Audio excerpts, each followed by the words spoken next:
আরে, এই পাখিগুলো কত সুন্দর ভাবে উঠছে। এদেরকে দেখে আমারও উঠতে ইচ্ছা করছে। আর যদি এদের মতো উড়তে পারতাম তাহলে খুব ভালো হতো।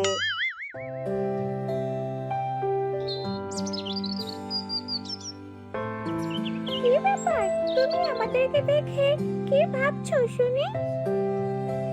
এটাই ভাবছিলাম যে আমি যদি তোদের মতো উড়তে পারতাম তাহলে অনেক ভালো হতো। তোদেরকে উড়তে দেখে আমার ভীষণ ভালো লাগছে। আমিও তোদের মতো উড়তে চাই। এই বানরের শখ কত যে কিনা আমাদের মতো করে উড়বে। তুমি জীবনে উড়তে পারবে না, তোমাকে দিয়ে এটা কখনো সম্ভব নয়। এই কথা বলে তো তুমি আমাকে বড্ড হাসালে। আরে আরে, তুই কিনা আমার কথা শুনে হাসলি? তাহলে তো তোকে দেখাতেই হয় যে আমি উড়তে পারবো। হ্যাঁ হ্যাঁ, ঠিক আছে, তাহলে তাই করো। একবার উড়ে তো দেখাও যে তুমি আসলেই উড়তে পারো কিনা। আর আমি জানি তুমি এটা কখনোই পারবে না।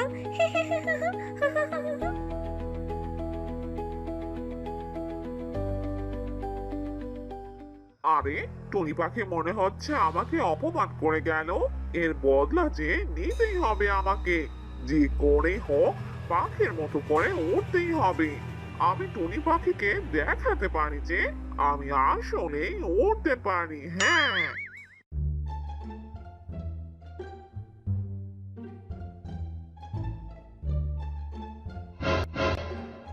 কিরে, কোথায় পালাচ্ছিস আমার মাংসের টুকরোটা নিয়ে?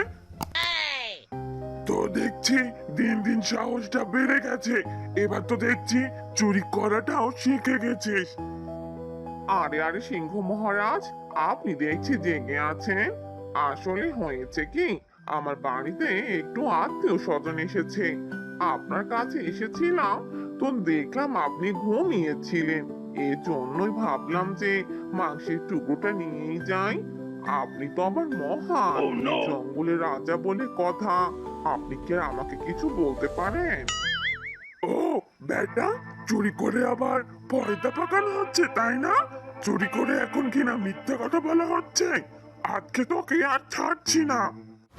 তখনই জঙ্গলে অনেক বাতাস বইতে শুরু করে, বিদ্যুৎ চমকাতে শুরু করে, আর সেই সময়ে অনেক বৃষ্টিপাত শুরু হয়, যার কারণে শিয়ালটি সিংহকে কিছু না বলে সেখান থেকে দৌড়ে পালিয়ে যায় আর সঙ্গে করে মাংসের টুকরোটাও নিয়ে যায়। আরে আরে, পালিয়ে যা তো ঠিক আছে, আমার মাংসের টুকরোটা তো দিয়ে যা। একটাই মাংসের টুকরো রেখেছিলাম, এটা নিয়ে গেলে আমি বাকিটা দিন কি খাবো?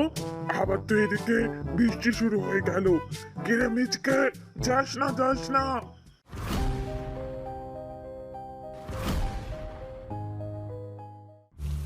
আরে বাপরে, ভাগ্যিস বৃষ্টিটা এসেছিল। এই সময় তো পালাতে পারলাম, নয়তো আজকে সিংহ মহারাজ যে আমাকে শাস্তি দিয়েই ছাড়তো।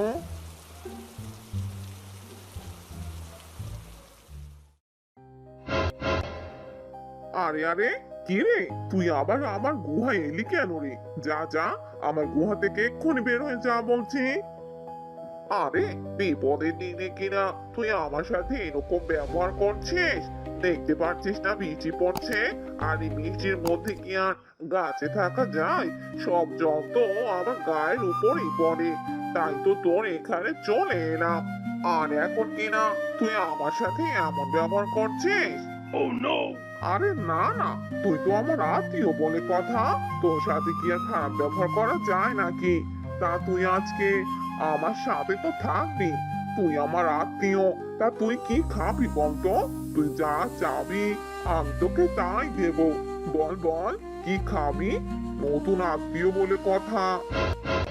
একটু আগে গুহা থেকে দাঁড়িয়ে দিচ্ছিলি, এখন কিনা বলছিস খাবারের কথা? তোর মতলবটা কি রে? কিছুই যে বুঝতে পারছি না। তবে যাই হোক, আমার এখন কোনো খাওয়ার ধান্দা নেই। তবে আমাকে একটা বুদ্ধি দিলে খুব ভালো হয়। বুদ্ধি? কিসের আবার বুদ্ধি? তবে ঠিকই বলেছিস, তোর গোবরের মাথায় তো গোবর ছাড়া আর কোনো বুদ্ধি নেই। তা বল, আমার কাছে কি বুদ্ধি জানতে চাস? আমার মাথায় সব বুদ্ধি আছে। আসলে বলছিলাম কি, আমি না পাখিদের মতো করে উড়তে চাই। আমার যেন ডানা থাকে, আমিও তাদের মতো করে যেন উড়তে পারি। তা তুই আমাকে একটু সাহায্য কর, যে আমি ডানাটা কোথায় পাবো, যার সাহায্যে আমি পাখিদের মতো করে উড়তে পারবো। এটা কোনো কথা হলো নাকি রে? এটা তো একটা সহজ বুদ্ধি। আমার কাছে শোন, তুই তো কলা খুব খাস, আর সেই কলা গাছের পাতা আছে না, সেই পাতা দিয়ে বরং দুইটা ডানা বানিয়ে নে। আর সেই ডানা তোর পিঠে লাগিয়ে রাখ। তারপর দেখবি তুই পাখিদের মতো করে ঠিক উঠতে পারবি। বাহ বাহ বাহ বাহ, তুই বুদ্ধিটা তো দারুণ দিয়েছিস। এই বুদ্ধিটা আমার মাথায় কেন আসলো না কে জানে। যাই হোক, তবে এই বৃষ্টিটা কমে গেলে আমি ডানা বানানোর কাজে লেগে পড়বো। তারপর টনিকে দেখিয়ে ছাড়বো যে আমিও উঠতে পারি।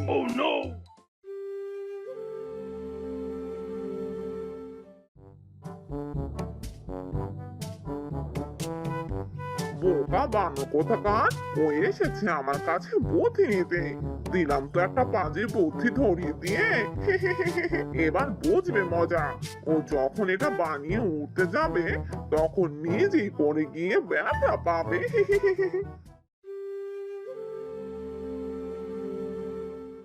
বেশ কিছুদিন পর আবার সেই জঙ্গলে বৃষ্টি পড়তে লাগলো।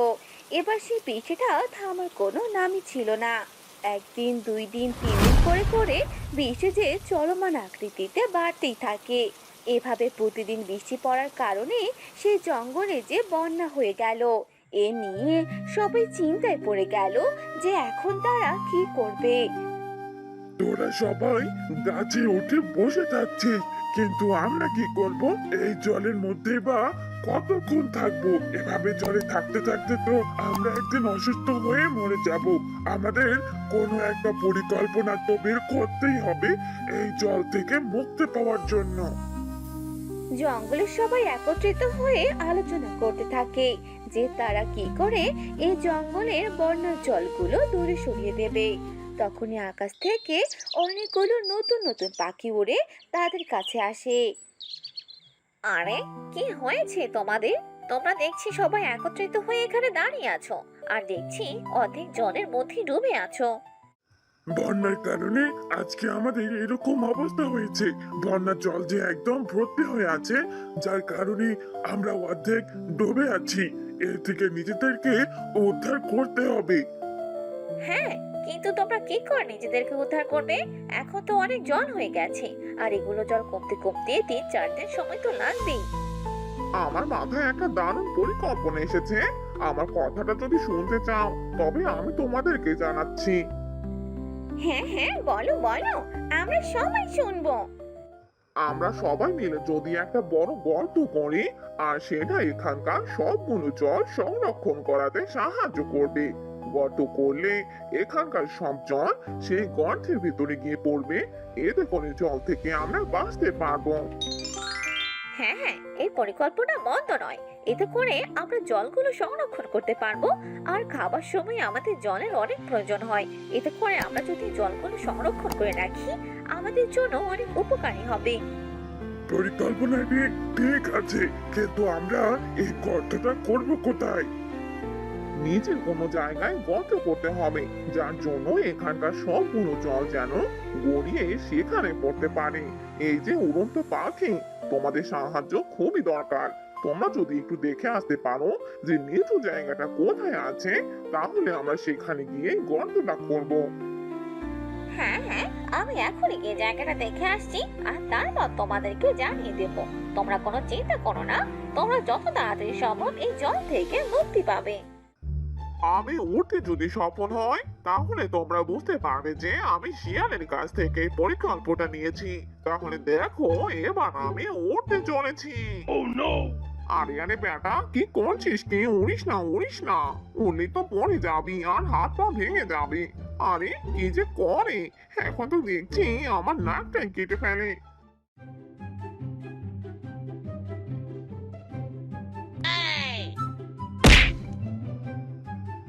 আরে বাঁচাও বাঁচাও আমাকে, তোরা কে কোথায় আছিস? বাঁচাও বাঁচাও, আরে আমি যে গর্ত ভরা জলে ডুবে যাচ্ছি, আরে বাঁচাও। হ্যাঁ হ্যাঁ, দেখলে তো, আমি তোমাকে আগে নিষেধ করেছিলাম আর তুমি কিনা আমার কোনো কথাই শুনলে না। এবার দেখলে তো মজা।